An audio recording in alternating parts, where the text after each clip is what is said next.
Marcel était né le 6 janvier 255, dans une Rome qui se croyait encore éternelle.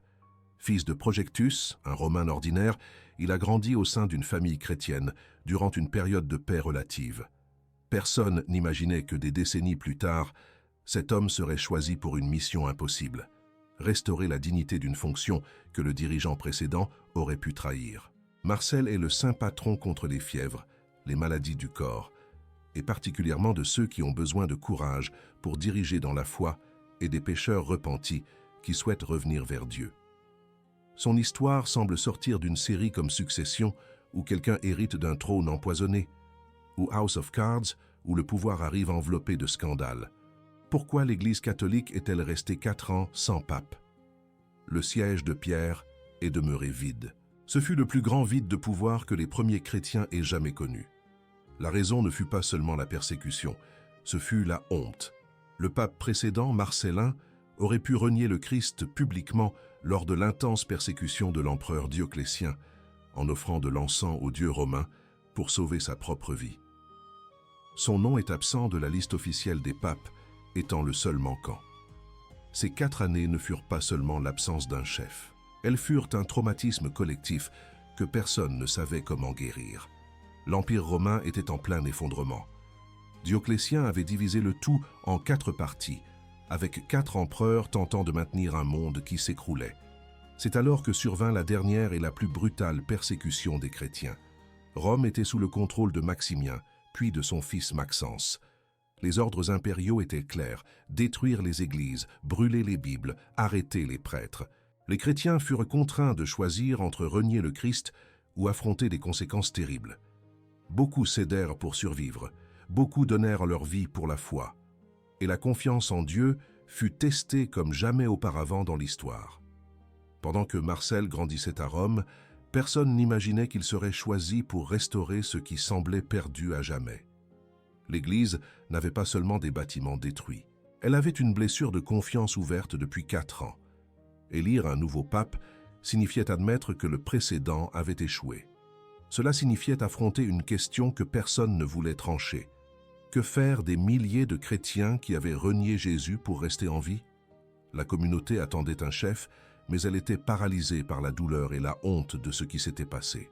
Comment recommencer quand la trahison brûlait encore dans la mémoire de tous? La tension était étouffante. D'un côté, l'attente de la reconstruction. De l'autre, le traumatisme d'une trahison que personne ne parvenait à assimiler. Comment choisir quelqu'un pour diriger quand la direction elle-même avait trahi la foi?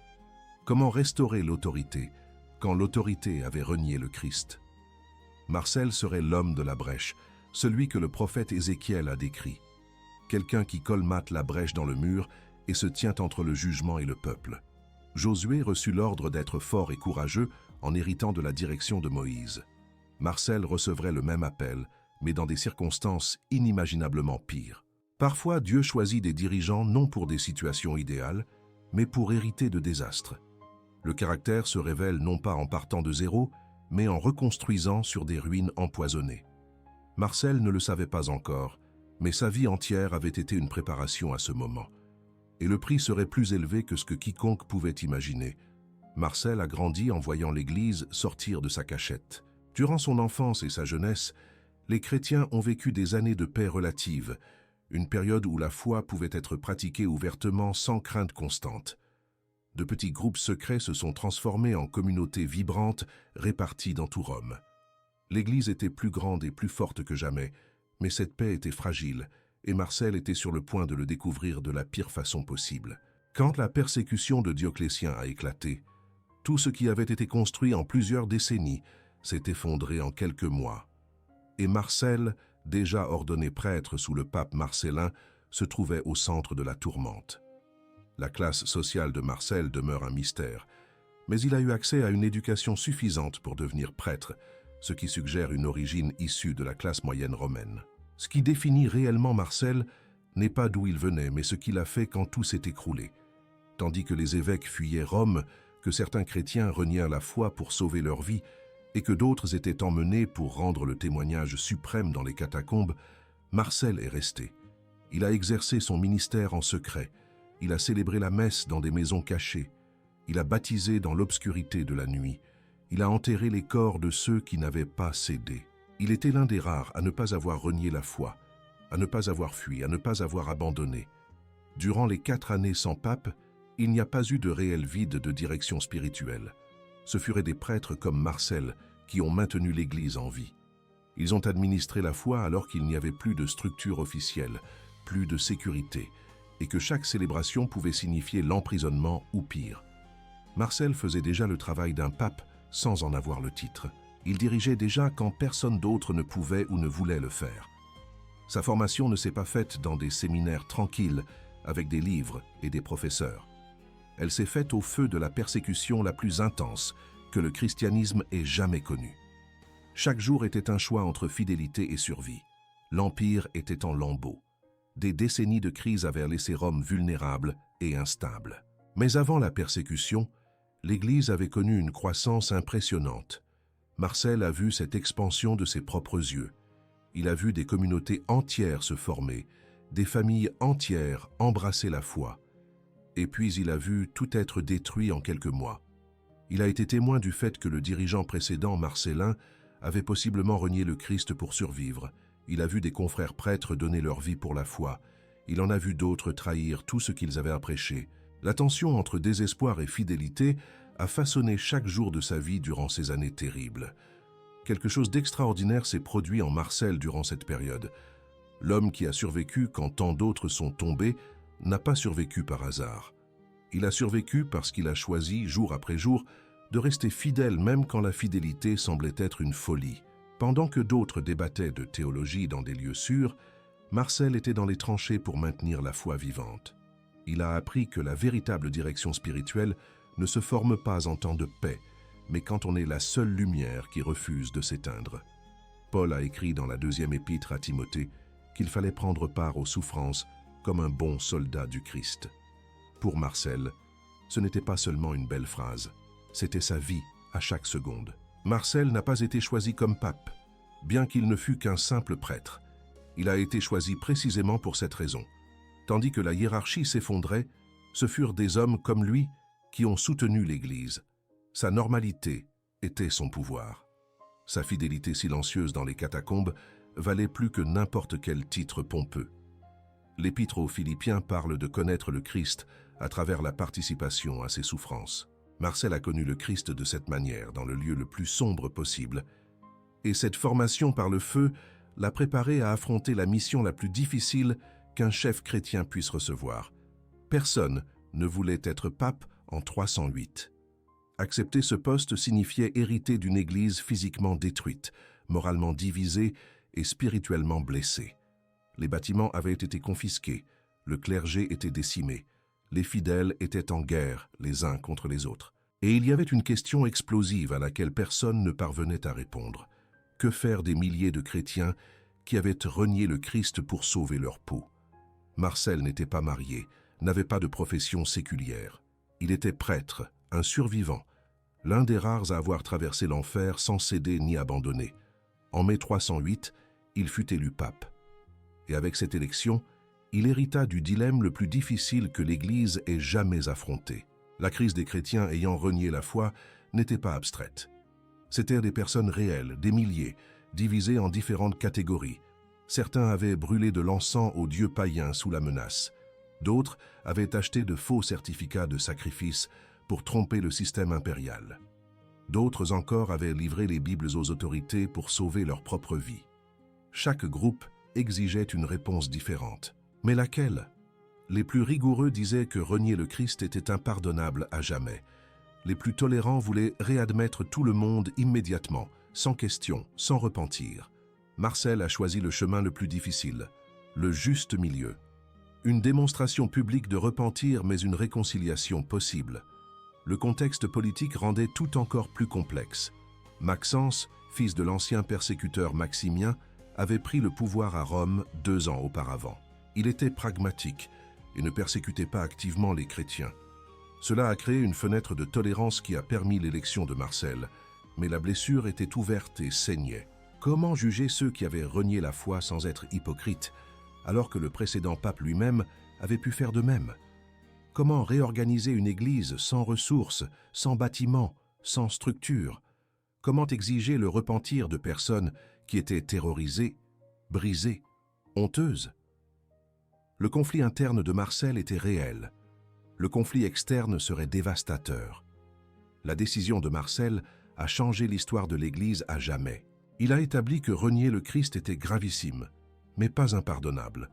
Le chemin du retour existait, mais il passait par un processus de repentir sincère et public. Ce n'était pas une vengeance contre ceux qui étaient tombés, c'était une médecine spirituelle. La discipline n'était pas faite pour détruire le pécheur, mais pour le guérir et restaurer la communauté. Ce principe semble évident aujourd'hui, mais à ce moment-là, il était révolutionnaire et explosif. Des questions brûlaient dans tous les esprits. Pardonner signifiait-il trahir ceux qui étaient morts fidèles?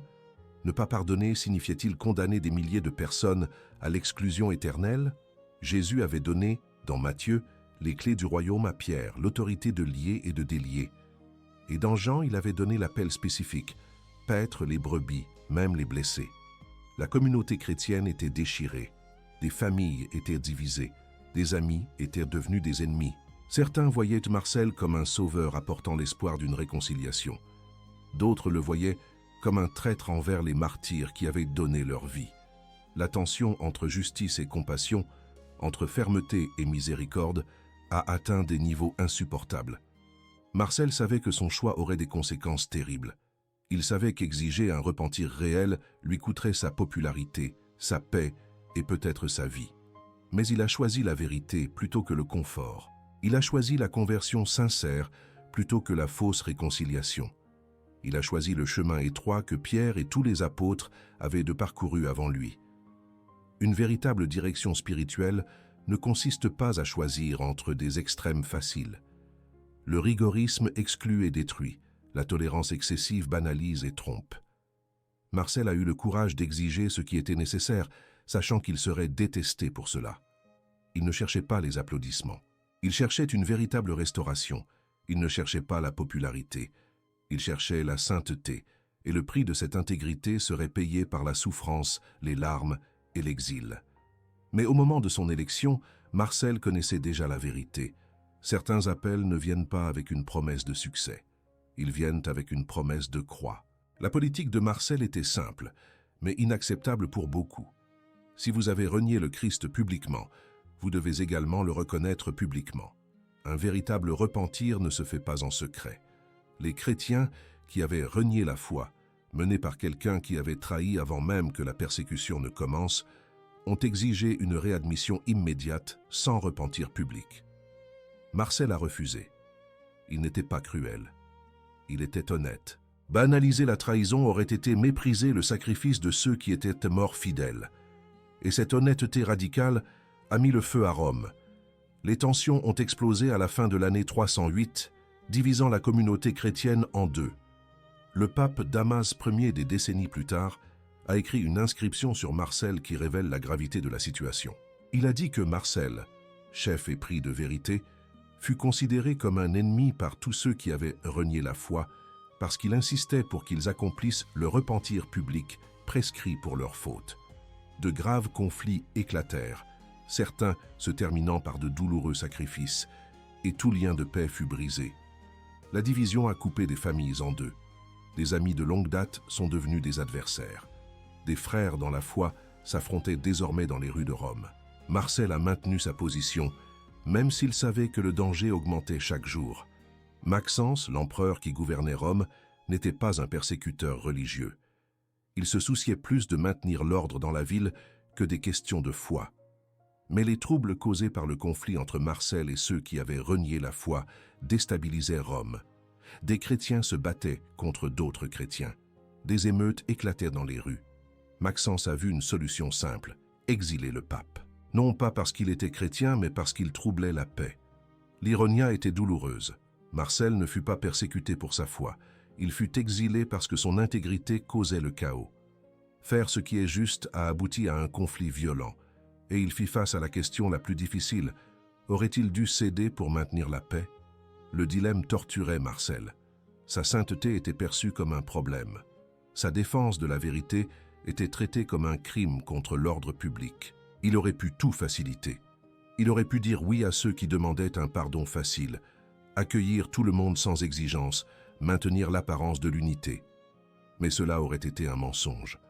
Et Marcel a choisi la vérité, même quand la vérité coûtait tout. Paul a écrit dans la 2e épître à Timothée qu'il fallait combattre le bon combat et garder la foi jusqu'au bout. Jésus a dit dans Matthieu que ses disciples seraient détestés à cause de son nom, mais que persévérer jusqu'à la fin apporterait le salut. Marcel a vécu ces paroles jusqu'aux dernières conséquences. Le lieu de l'exil demeure inconnu à ce jour. Les sources anciennes disent seulement qu'il fut emmené dans un endroit lointain. La durée fut brève, quelques semaines ou quelques mois tout au plus. Le 16 janvier 309, Marcel mourut. Certaines légendes postérieures, probablement fausses, disent qu'il fut forcé de travailler dans une étable pour chevaux jusqu'à mourir d'épuisement. La vérité la plus probable est qu'il est mort en exil des suites de privations, de son âge avancé d'environ 54 ans, et de l'usure émotionnelle de tout ce qu'il avait affronté. Son corps fut finalement ramené à Rome pour y être enterré. Quand on défend la vérité dans une société corrompue, il ne faut pas s'attendre à de la gratitude. Il faut s'attendre à l'exil. La question n'est pas de savoir si vous serez rejeté, mais si vous aurez le courage d'être rejeté pour la bonne raison. Marcel a été détesté non parce qu'il était cruel, mais parce qu'il a refusé de prétendre que trahir le Christ n'avait pas d'importance. Il a exigé que les blessures soient soignées, pas cachées.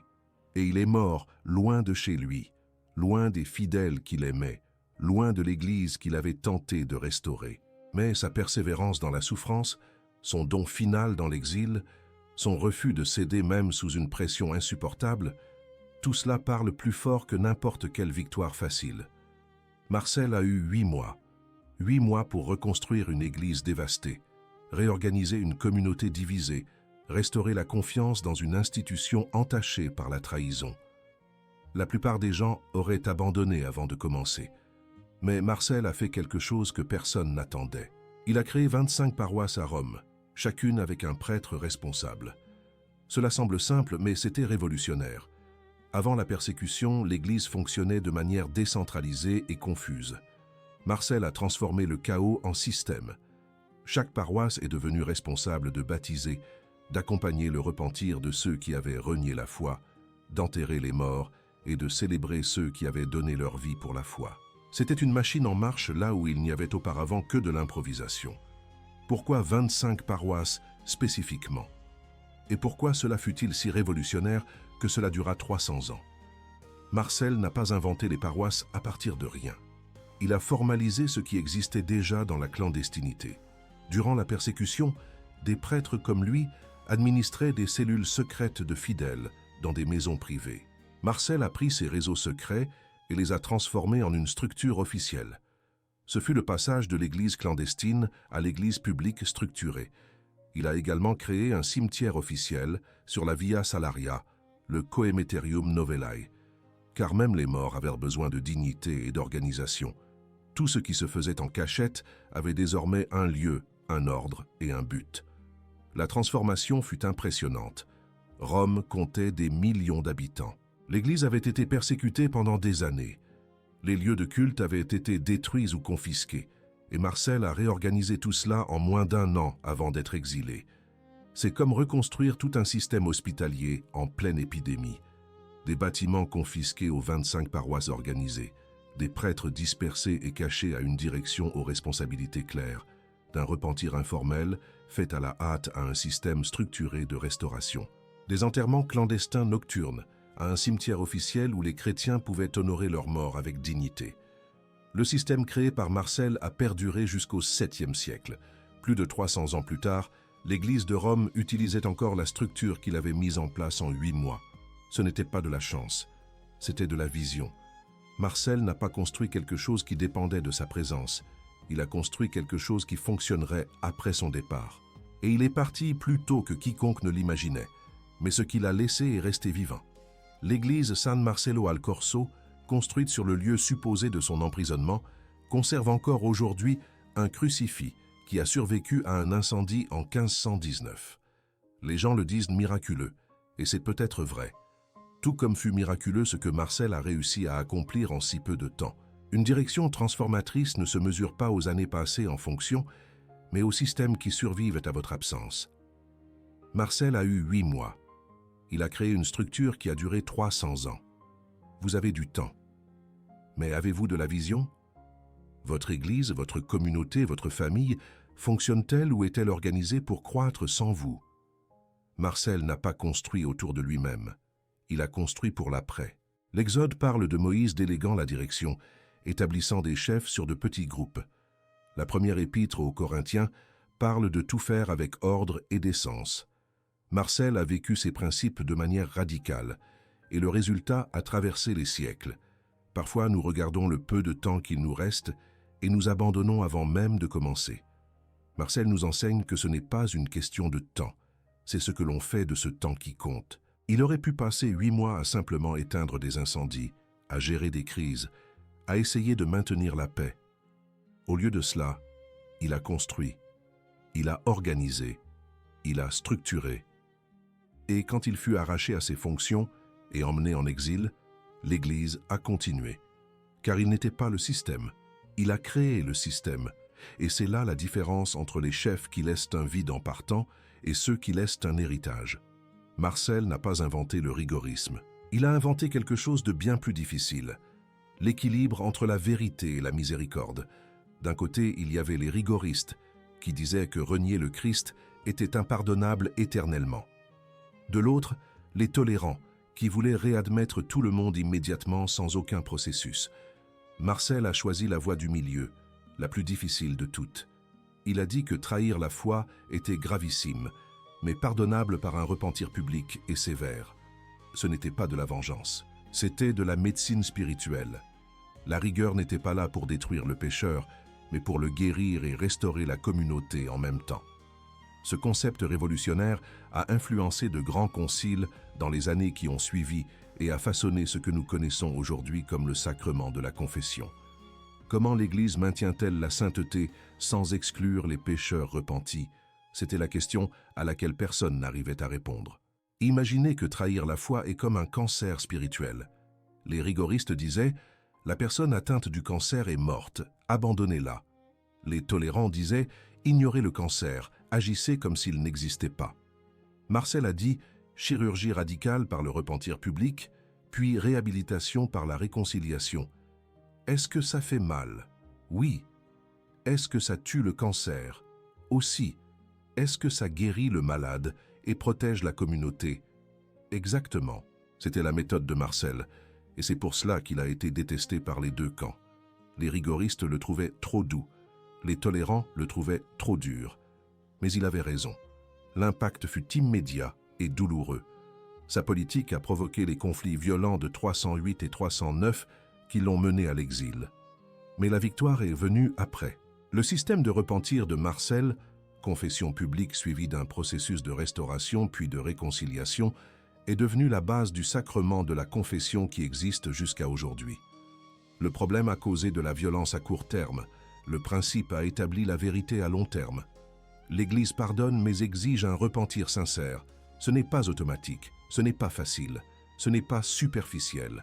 C'est réel, c'est douloureux et c'est transformateur. Le successeur de Marcel, le pape Eusèbe, a suivi exactement la même politique. Et devinez ce qui s'est passé? Il fut exilé lui aussi, pour la même raison.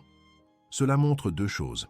Premièrement, que la politique de Marcel n'était pas un caprice personnel, mais une conviction profonde sur ce qui était juste. Deuxièmement, que défendre la vérité a un prix, et parfois ce prix se répète. Le débat sur ceux qui avaient renié la foi a généré des divisions qui ont duré des siècles. Les Novaciens ont créé un schisme en disant que l'Église avait trahi les martyrs en pardonnant aux traîtres. Les donatistes ont fait de même en Afrique. Marcel était au centre théologique de tout cela, et sa position, la position du juste milieu, fut celle qui prévalut. Le pape Damas Ier, 60 ans après la mort de Marcel, a honoré sa mémoire par une inscription poétique. Ce n'était pas courant. Damas a tenu à éterniser ce que Marcel avait défendu, même des décennies plus tard. Marcel fut vénéré comme saint immédiatement après sa mort. Ses reliques se trouvent encore aujourd'hui sous l'autel principal de l'église San Marcello al Corso à Rome. Sa fête était célébrée le 16 janvier, jour de sa mort.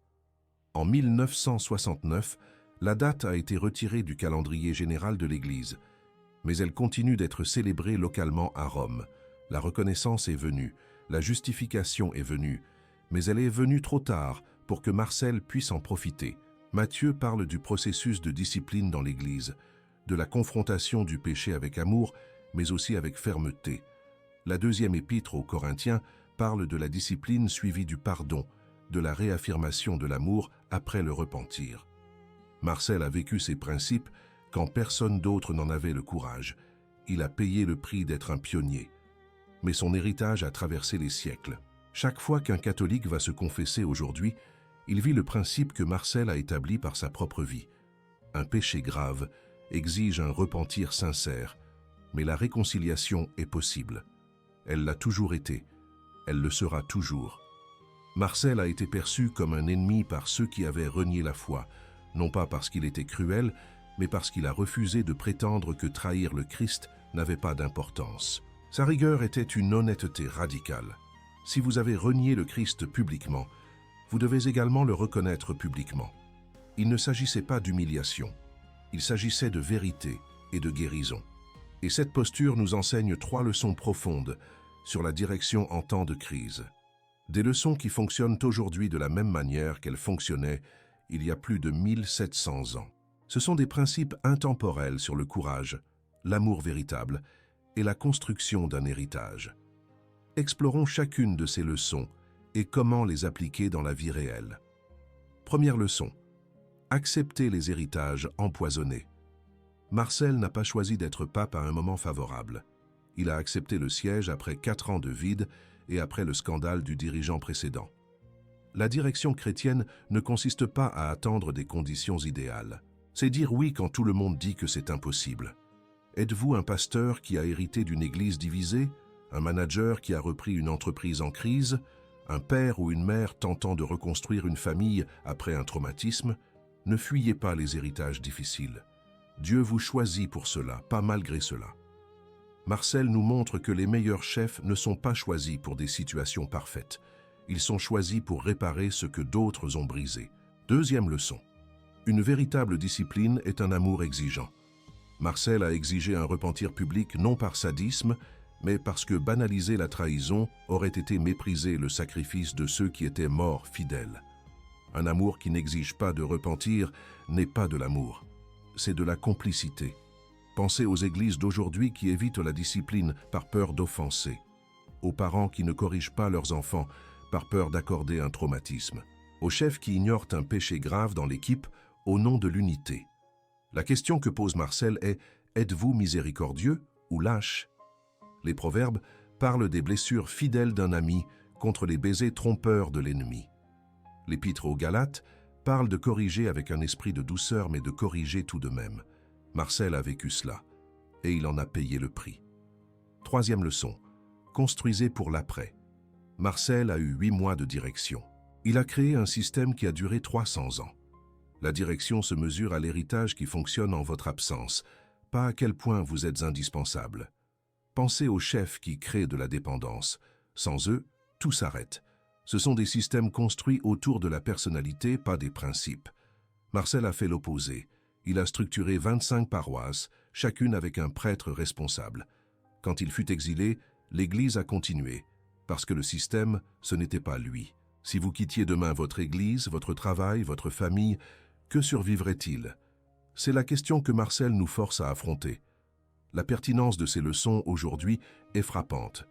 Nous vivons à une époque où l'Église fait face exactement à la même tension que Marcel a connue. Comment accueillir les pécheurs sans banaliser le péché? Comment être miséricordieux sans être permissif? La réponse de Marcel reste valable. Exigez un repentir réel, offrez une réconciliation sincère. Les coûts? Élevés. Marcel a été exilé et est mort loin de chez lui, mais est-ce que cela en valait la peine? Le fait que nous parlions de lui 1700 ans plus tard répond à cette question. Certaines batailles valent la peine d'être perdues à court terme pour être gagnées dans l'éternité. Marcel nous met au défi dans des domaines très pratiques de la vie. Si vous avez hérité d'un désordre que vous n'avez pas créé, rappelez-vous que diriger n'est pas choisir son héritage, c'est racheter ce que d'autres ont brisé. Si vous êtes critiqué pour trop de rigueur, rappelez-vous que si votre intégrité provoque un conflit, vous êtes peut-être sur la bonne voie. Une paix qui exige le mensonge n'est pas la paix de Dieu. Si vous avez peu de temps pour une grande mission, rappelez-vous que l'intensité importe plus que la durée. Vous n'avez pas besoin de décennies, vous avez besoin de clarté. Si vous êtes épuisé à lutter pour la vérité, rappelez-vous que parfois, l'exil est le prix de la fidélité. Vous n'avez pas échoué, vous avez trop dérangé. La dernière leçon est peut-être la plus difficile à accepter.